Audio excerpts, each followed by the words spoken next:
الحمد لله نحمده ونستعينه ونستغفره ونعوذ بالله من شرور أنفسنا ومن سيئات أعمالنا من يهده الله فلا مضل له ومن يضلل فلا هادي له وأشهد أن لا إله إلا الله وحده لا شريك له وأشهد أن محمدا عبده ورسوله اللهم صل على محمد وعلى آل محمد كما صليت على إبراهيم وعلى آل إبراهيم في العالمين إنك حميد مجيد اللهم بارك على محمد وعلى آل محمد كما باركت على إبراهيم وعلى آل إبراهيم في العالمين إنك حميد مجيد أما بعد فإن خير الحديث كتاب الله وخير الهدى هدى محمد صلى الله عليه وآله وسلم وشر الأمور محدثاتها وكل محدثة بدعة وكل بدعة ضلالة وكل ضلالة في النار رب أعوذ بك من همزات الشياطين من همزه ونفخه ونفثه يا أيها الذين آمنوا اتقوا الله حق تقاته ولا تموتن إلا وأنتم مسلمون يا أيها الناس اتقوا ربكم الذي خلقكم من نفس واحدة وخلق منها زوجها وبث منهما رجالا كثيرا ونساء واتقوا الله الذي تساءلون به والأرحام إن الله كان عليكم رقيبا يا أيها الذين آمنوا اتقوا الله وقولوا قولا سديدا يصلح لكم أعمالكم ويغفر لكم ذنوبكم ومن يطع الله ورسوله فقد فاز فوزا عظيما رب اشرح لي صدري ويسر لي أمري واحلل عقدة من لساني يفقهوا قولي الشيطان يعدكم الفقر ويأمركم بالفحشاء والله يعدكم مغفرة منه وفضلا والله واسع عليم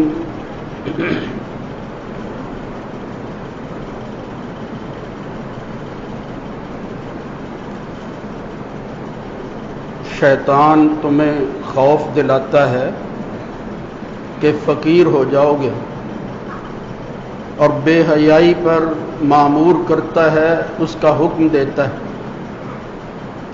اور اللہ تمہیں وعدہ یاد دلاتا ہے کہ وہ بخش دے گا اور فضل عطا کر دے گا، اور اللہ تعالی ہے بھی وسعت فراخی والا اور سب معاملات کو اچھی طرح جاننے والا ہے۔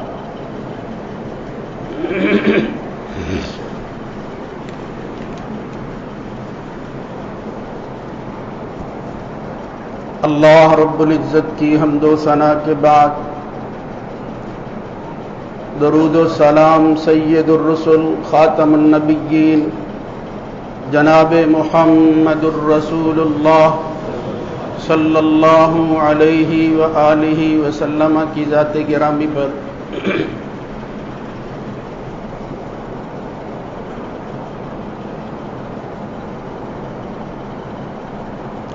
اللہ کا دین انسانوں کی فلاح، خیر اور بہبودی کا نام ہے۔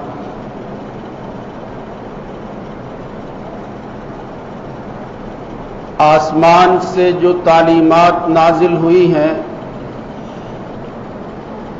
وہ یہ سکھاتی ہیں کہ بندے نے اس جہان میں کیسے وقت گزارنا ہے، اپنی زندگی کے اوقات کیسے صرف کرنے ہیں اور معاشرے اور اجتماع کے اندر رہتے ہوئے اپنے ساتھ دوسروں کے ساتھ دوسروں جیسا سلوک کرنا ہے یا ان کو بھی اپنے جیسا سمجھنا ہے.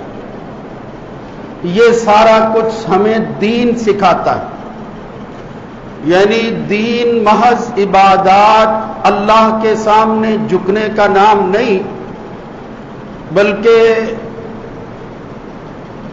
تربیت اور اصلاح کے لیے جو احکامات عبادات اور توقیفی شکل میں دیے گئے ان کا مقصد بھی یہ تھا کہ اس جہان کے اندر مومن اور اللہ کو ماننے والا ایک مثال قائم کرے، وہ دوسروں کے سامنے نمونہ بن کر کھڑا ہو کہ بندہ کس طرح کا ہونا چاہیے اور انسانیت کس چیز کا نام ہے، مگر یہ انسانیت اس کی خود ساختہ نہ ہو. ہیومنزم کا نعرہ دنیا میں ایک بت بن گیا ہے، اللہ کے مقابل میں انسانیت کو کھڑا کر دیا گیا ہے، جبکہ انسانیت بھی معزز اور محترم اسی لیے ہے کہ اس مالک نے، اس رب نے، اس کائنات کے اصل خدا نے ہمیں حکم دیا ہے کہ انسانوں کے ساتھ کس طرح سلوک کرنا ہے اور انسانیت جو ہے یہ کیسے عبادت بن سکتی ہے، اس کو بندگی کیسے بنانا ہے. عبادت ہے یہ، کسی بندے کے کام آنا اللہ کے ہاں یہ صرف بندے کا بندے کے ساتھ اپنے مفاد کے لیے کوئی کام نہیں ہے، بلکہ اس کے ذریعے وہ اللہ کی رضا حاصل کرنا چاہتا ہے، خدا کو خوش کرنا چاہتا ہے، اس مالک کا قرب مطلوب ہوتا ہے جس نے اس جہان میں اس کو بھیجا اور اسی طرح کی دوسری مخلوق اس کے ارد گرد جو ہے وہ پھیلا دی گئی. آج میں جن چیزوں کی طرف اشارہ کرنا چاہتا ہوں وہ رمضان کے آخری جمعہ کے حوالے سے انتہائی ضروری ہے اور ہماری زندگی کے اندر اس کا ایک کلیدی کردار ہے. ایسا مسئلہ جس کو مسلمان بھول گیا، غیروں نے اپنا لیا، خدا کے منکر اس کو لے کر دنیا میں کھڑے ہو گئے کہ ہم انسانوں کی خیر فلاح اور بہبود کی سوچ رکھنے والے لوگ ہیں. مسلمان کسی کے لیے خیر خواہی کے جذبات نہیں رکھتا. اور وہ مسئلہ کیا ہے؟ جب سے یہ کائنات بنی ہے اللہ رب العزت نے تفاوت اور درجات رکھے ہیں. انسانوں کے اندر مساوات اور برابری نہیں ہے، اعمال کے اندر بھی برابری نہیں ہے. یہ فطرت کی مخالفت تھی. اللہ تعالیٰ نے انسانوں کے درجات اور فرق کو قائم رکھنے کے باوجود ایک ایسا توازن اور عدل قائم کیا ہے کہ اگر انسان اس کو اپنا لے تو یہ تقسیم اور تفریق ختم ہو جاتی. اس حوالے سے جو بڑا مسئلہ دنیا میں ہر وقت لوگوں کے سامنے رہا اور اس وقت وہ اپنی پیک اور عروج پر پہنچ چکا ہے وہ یہ ہے کہ غربت کا خاتمہ کیسے ہو.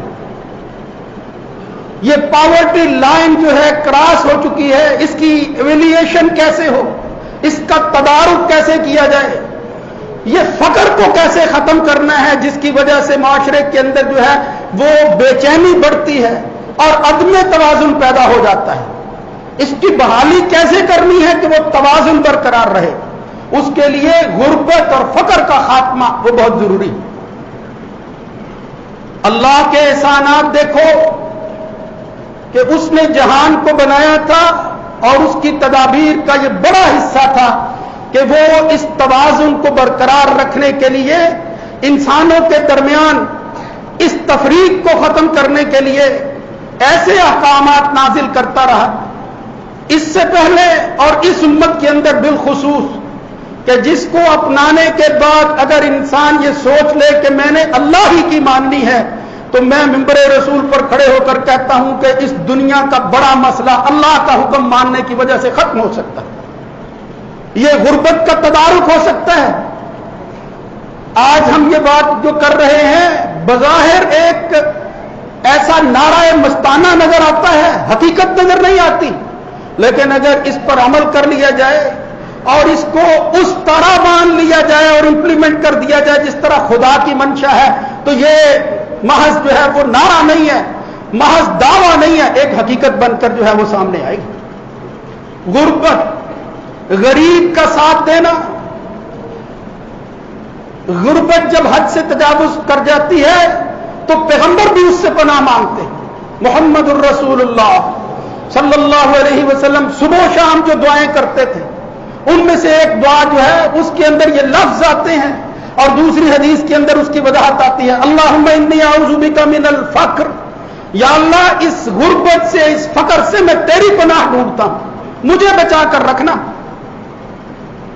وَأَعُوذُ بِكَ أَنْ أَظْلِمَ أَوْ أُظْلَمَ، میرے ہاتھوں سے کسی پر زیادتی نہ ہو، اس کے بدلہ میں مجھ پر زیادتی نہ کی جائے۔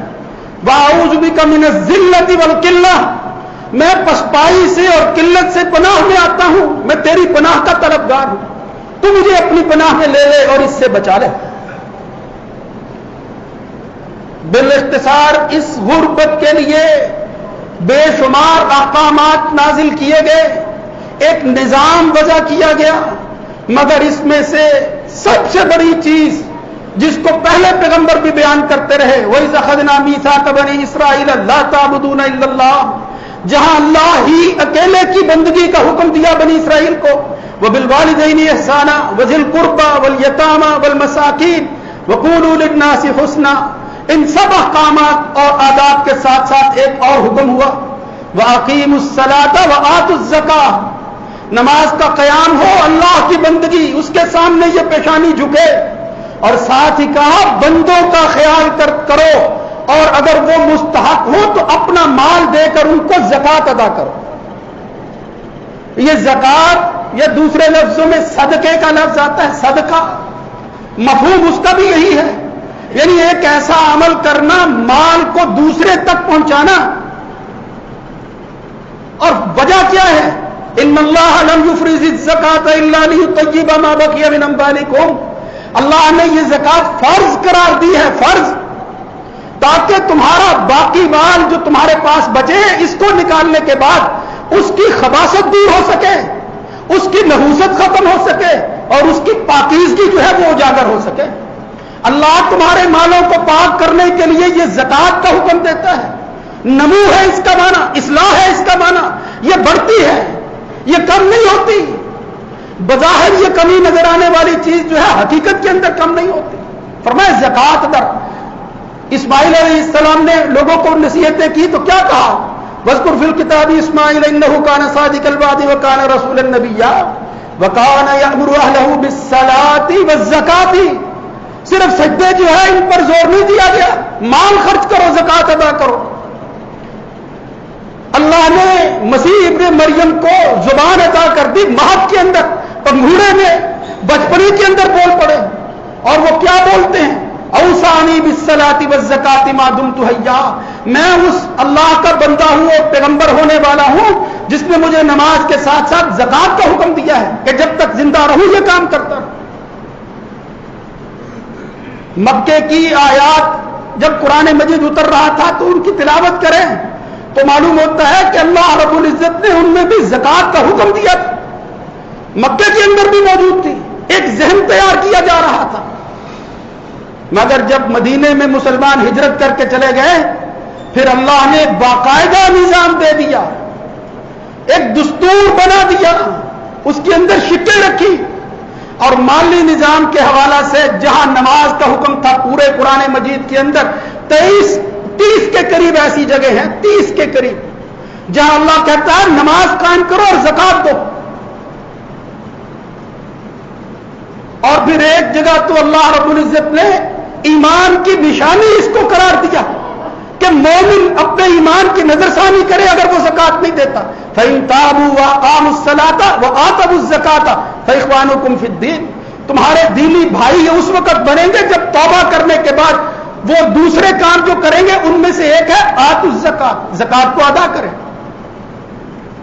محمد الرسول اللہ صلی اللہ علیہ وسلم نے مدینے کے اندر جب ریاست کا قیام جو ہے وہ کیا، اس کا اعلان ہوا، مسلمان اجتماعی زندگی گزارنے لگے، تو یمن کی طرف ایک سفیر بھیجا حضرت معاذ ابن جبل کو. صحیح بخاری اور مسلم میں روایت آتی ہے محمد الرسول اللہ صلی اللہ علیہ وسلم نے فرمایا انک تأتی قوما من اہل الکتاب. آداب سکھائے, تربیت کی کہ کس طرح لوگوں کو بات بتانی ہے, کس طرح دین کو آگے پہنچانا ہے, کس طرح ذہن سازی کرنی ہے. فرمایا تو ایک اہل کتاب لوگوں کے پاس جا رہا ہے, سختی نہ کرنا. فدعوہم الی الاسلام, پہلے ان کو اسلام کی دعوت دینا, اور وہ کیا ہے؟ شہادت اللہ الہ الا اللہ وان محمد الرسول. وہ گواہی ہے کہ اس کائنات کے اندر خدا کے علاوہ کوئی ہستی ایسی نہیں ہے جس کے سامنے بندہ جھک سکے.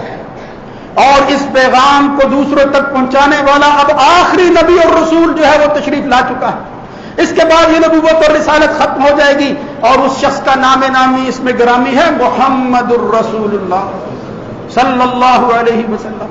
پھر اس کے بعد تھا فَإِنْهُمْ أَطَاعُوا لِذَلِكَ, اگر یہ کلمہ طیبہ, یہ شہادتین کا اقرار کر لیں, مان لیں, فَعَالِمْهُمْ, پھر ان کو بتانا ان اللہ قد افترض علیہم 5 صلوات فی اليوم واللیلہ, رات اور دن کے اندر 5 نمازیں اللہ نے فرض کی ہیں. جب وہ اللہ کو بھی ماننے لگے, محمد صلی اللہ علیہ وسلم کو اللہ کا آخری رسول تسلیم کر لے, نماز قائم کرنے لگے, پھر ان سے کہنا ان اللہ افترض علیہم صدقۃ, اللہ تعالیٰ نے تمہارے مالوں میں زکوٰۃ کو فرض قرار دیا ہے. اور اس فرض کے بعد مسلمان اور محمد الرسول اللہ مسلمانوں کی اسٹیٹ اور ریاست کا سربراہ مال اکٹھا نہیں کرنا چاہتا, بلکہ فرمایا تؤخذ من اغنیائہم, اے معاذ یمن کے لوگوں سے کہنا میں مال کہیں لے کر نہیں جانے والا, تمہارے مالداروں سے وصول کروں گا, جن کے پاس مال موجود ہے ان سے لے لوں گا. فترد علی فقرائہم, اور اسی بستی اور علاقے کے فقیروں میں تقسیم کر کے جاؤں گا, دے دوں گا ان کو. رسول اللہ صلی اللہ علیہ وسلم نے یہ جو ہدایات دی ہیں, ان سے زکوٰۃ کے وجوب اور اس کی فرضیت کا وہ پتہ چلتا ہے. یہ واضح دلائل ہے قرآنی نصوص کی طرح, اللہ کے رسول صلی اللہ علیہ وسلم کے فرامین ہیں. اس لیے جب اللہ کے نبی اس دنیا سے گئے, وہ لوگ جن کے دلوں میں ایمان راسخ نہیں تھا, تربیت نہیں ہوئی تھی, وہ مرتد ہو گئے. لیکن ان کے ارتداد کے اندر یہ نہیں کہ وہ نمازیں نہیں پڑھتے تھے, نمازیں پڑھتے تھے. اب کلمے کا حال تو ان کو یا اللہ کو معلوم تھا, لیکن انہوں نے کیا کہا؟ انہوں نے کہا یہ مال ہم کمائیں, لے غریب جائیں, یہ فقیروں کو دے دیتے ہیں, یہ ہم سے وصول کرتے ہیں. انہوں نے کیا کیا ہے؟ وہ کیسے حصے دار بن گئے ہمارے مال کے اندر؟ دیکھو خرابی کہاں آئی, نمازیں پڑھتے تھے. مسلمانوں کا پہلا خلیفہ استخلف ابو بکر رضی اللہ تعالی عنہ, پہلے خلیفہ ابو بکر قائم ہوئے. انہوں نے کہا من فرق بین الصلاۃ والزکاۃ لقاتلتهم واللہ لو منعونی عناقا یودونہ الی رسول اللہ صلی اللہ علیہ وسلم. فرمایا میں مسلمانوں کا حکمران بنا ہوں, جو لوگ پھر گئے ہیں اس دین سے, اور دین سے پھرنا کیا تھا؟ نمازیں پڑھنے والوں کو کہہ رہے تھے ابو بکر صدیق. فرمایا جو لوگ دین سے پھر گئے ہیں کہ نماز تو پڑھتے ہیں زکوٰۃ ادا نہیں کرتے, اللہ کی قسم اگر وہ ایک بھیڑ کا بچہ محمد الرسول اللہ صلی اللہ علیہ وسلم کو دیتے تھے اور اب انہوں نے روک لیا ہے, لقاتلتہم علی منیہا, تو میں جس طرح کافروں کے خلاف جو ہے وہ محاذ اور جنگیں قائم کروں گا, میں مسلمانوں کا خلیفہ اعلان کروں گا کہ یہ اپنے آپ کو مسلمان کہنے والے, یہ نمازیں پڑھنے والے جب مال کو روک چکے ہیں اور ایک بھیڑ کا بچہ جو دیتے تھے وہ بھی نہیں دے رہے, تو میں ان کے ساتھ اسی طرح جنگ کروں گا جس طرح کافروں کے ساتھ جنگ کی جاتی ہے. لڑوں گا میں تلوار لے کر ان کے ساتھ, مجھے کسی کی پرواہ نہیں ہے. یہ اللہ کی حدود کو قیام جب کرنا ہو تو پھر اس وقت تلوار چلانا پڑتی ہے. یہ تھا نظام, یہ تھی مسلمانوں کی پہلی ریاست کا پہلا سربراہ نبی کے بعد. نبی تو ہوتا ہی ہے, لیکن مسلمانوں کا سربراہ جب یہ بات کر رہا ہے, اس کے مقابلہ کے اندر دین کے حوالہ سے دوسری بڑی شخصیت مسلمانوں میں کون تھی؟ جناب عمر بن خطاب. ابو ہریرہ کہتے ہیں رضی اللہ تعالیٰ عنہ, جب ابو بکر نے یہ بات کی تو عمر کھڑے ہو گئے, ابو بکر تم یہ بات کیسے کر سکتے ہو ان کلمہ اور نماز پڑھنے والوں کے خلاف؟ اللہ یہ بات کہتا ہے کہ محمد الرسول اللہ صلی اللہ علیہ وسلم لوگوں کو بتا دو، من قال لا الہ الا اللہ عصم منی نفسہ ومالہ الا حسابہ علی اللہ الا بحقہ وحسابہ علی اللہ۔ اگر کوئی شخص جو ہے لا الہ الا اللہ پڑھتا ہے، اس کا مال اور اس کی جان جو ہے وہ محفوظ ہو جاتی ہے، اس کا معاملہ پھر اللہ کے سپرد ہوتا ہے، وہ جیسے چاہے ان کے ساتھ نپٹے۔ عمر رضی اللہ تعالیٰ عنہ نے بھی بات کی تھی اپنی سمجھ کے مطابق، اس کے مقابلے میں ابو بکر نے پھر وہ الفاظ اور کلمے کہے تھے جو میں آپ کو سنا چکا ہوں کہ عمر، یہ دین کو تقسیم کرنا بنی اسرائیل والوں کا جو ہے وہ وتیرہ رہا ہے، وہ بدبخت یہی کرتے رہے، جو مفاد کی چیزیں تھے لیتے رہے، جو مفاد کے خلاف تھی اس کی تعویلیں کرتے رہے، پرواہ نہیں تھی، آزاد ہو گئے تھے۔ میں اس آزادی کو دین کی روشنی کے اندر کبھی لوگوں کے ہاتھ میں نہیں دوں گا، یہ دین کی ناسمجھی ہے۔ ایسا نہیں ہو سکتا کہ جو آسان کام ہے اپنے جی کو چہلکتے ہیں کرتے رہو، باقی جو ہے ان کی پرواہ نہ کرو۔ اس لیے میں ان کے خلاف قتال کروں گا۔ جب اس طرح شرع صدر دیکھا ابو بکر صدیق کا، عمر بن خطاب کھڑے ہو گئے اور کہنے لگے، اے خلیفہ وقت، آپ کا استدلال جو ہے وہ عین قرآن و سنت کے مطابق ہے، اللہ نے آپ کا سینہ کھول دیا ہے، ہم بھی آپ کے ساتھ کھڑے ہیں، ہم الگ ہونے والے نہیں، لڑیں گے ان کے خلاف، ان بدبختوں کے خلاف۔ یہ دین کے منکر ہیں، یہ وقتی طور پر چپ ہو گئے تھے کہ غلبہ مسلمانوں کا ہے، اللہ کا رسول موجود تھا، جرأت نہیں کر سکے، اب انہوں نے جرأت کرنے کی کوشش کی ہے، آغاز کر دیا ہے کہ پیسہ نہیں دیں گے۔ مگر محمد الرسول اللہ صلی اللہ علیہ وسلم نے جو جماعت تیار کی تھی اور حضور کے بعد جن کے ہاتھوں میں یہ زمانے اقتدار آئی تھی، وہ ابو بکر اور عمر جیسے لوگ تھے جو ساری زندگی اللہ کے دین کی خاطر اپنے گھر بار کو لٹاتے رہے، سب کچھ دیتے رہے۔ جب اللہ کے رسول پوچھتے من اصبح منکم اليوم صائما، آج کس نے روزہ رکھا ہے، تو شاید کچھ لوگ خاموش ہو جاتے، کچھ بول پڑتے۔ ایک شخص تھا وہ اٹھ کر کہتا، یا رسول اللہ میں نے آج روزہ رکھا ہے۔ من اتبع منکم اليوم جنازہ، آج کون ہے جو کسی مسلمان کا حق ادا کرتے ہوئے جنازہ پڑھنے گیا ہے؟ لوگ خاموش رہتے، ایک بندہ بولتا، وہ کہتے میں نے یا رسول اللہ آج جنازہ پڑھا۔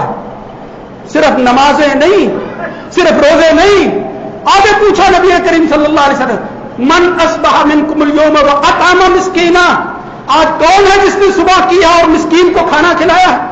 وہی شخص جو پہلے بولا تھا وہ اٹھ کر کھڑا ہوتا ہے، یا رسول اللہ میں نے مسکین کو کھانا کھلایا، میں نے مسکین کو محروم نہیں رکھا۔ ایک ایک بات جو ہے وہ کی۔ نبی کریم صلی اللہ علیہ وسلم نے جب پوچھ لیا، فرمایا مجتمعنا فی امرئ الا دخل الجنہ، جب بندے میں یہ ساری خوبیاں اکٹھی ہو جاتی ہیں پھر اس کے اور جنت کے درمیان رکاوٹیں ختم ہو جاتی ہیں، اللہ جنت کے دروازوں کو کھول دیتا ہے ایسے لوگوں کے لیے جو یہ کام کرتے ہیں۔ مگر میرے بھائیوں یہ پتا ہے کون بندہ تھا؟ رسول اللہ صلی اللہ علیہ وسلم بیان کر رہے ہیں کہ جو شخص زیادہ نمازیں پڑھنے والا ہے، اللہ جنت کے اندر ایک دروازہ کھولے گا جہاں سے نمازی گزریں گے، ایک دروازہ ہوگا جہاں سے روزے دار گزریں گے، ایک دروازہ ہوگا جہاں سے اللہ کے راستے میں جہاد اور قتال کرنے والے گزریں گے۔ ایک شخص کھڑا ہوتا ہے اور کہتا ہے، یا رسول اللہ یہ تو الگ الگ حاجات کی بات ہے، فلاں نمازی نماز وہ فلاں دروازے سے داخل ہوگا، فلاں جہاد سے داخل ہوگا، کوئی ایسا خوش نصیب بھی ہے کہ جو ان سب دروازوں میں سے داخل ہوگا، سب دروازوں میں سے آواز آئے گی۔ تو پتا ہے وہ پہلی نیکیاں بتانے والا اور یہ کہنے والا کہ کسی کو سب دروازوں میں سے بھی آواز آئے گی کون ہے؟ وہ یہی تھا جس نے یہ جرأت کر کے محمد الرسول اللہ صلی اللہ علیہ وسلم کے بعد کہا تھا کہ میں نماز اور زکوٰۃ کے اندر فرق نہیں کرنے دوں گا۔ وہ کوئی دوسرا بندہ نہیں تھا، مسلمانوں کا پہلا خلیفہ ابو بکر صدیق رضی اللہ عنہ۔ وہ ابو بکر پوچھ رہے تھے، ان کی نیکیاں دیکھو، ان کا ورع اور تقویٰ دیکھو، کس مقام پر کھڑا تھا وہ بندہ۔ اسی لیے اس نے کہا میں سربراہ بنا ہوں تو ان ظالموں کو مال وہ ہڑپ نہیں کرنے دوں گا، لوں گا، جن کا حق ہے ان کو دوں گا۔ یہ لائبلٹی ہے، یعنی یہ کسی کا حق ہے، تمہاری ذمہ داری ہے۔ اور جب تک بندہ زکوٰۃ ادا نہیں کرتا، وہ مال جو کسی کا ہے اور اس کے ذمے ہے وہ غاصب ہوتا ہے، وہ تو اس کا ہے ہی نہیں۔ وہ تو کسی کا ہے. اگر وہ اس کو نہیں پہنچاتا اللہ کے ہاں وہ اپنے اس مال کا کیا جواب دے گا؟ میرے بھائیوں بہت کچھ کہنے کو جی چاہ رہا ہے، لیکن آخری جمعہ میں میرا دل کڑتا ہے جب میں اپنے بندوں کو، اپنے دوستوں کو دیکھتا ہوں. میرا یہ بھائی دکانوں پہ جا جا کے 500 روپے اکٹھے کرتا ہے، سارا رمضان گزر جاتا ہے، بہانے کرتے ہیں بعد میں آ جانا.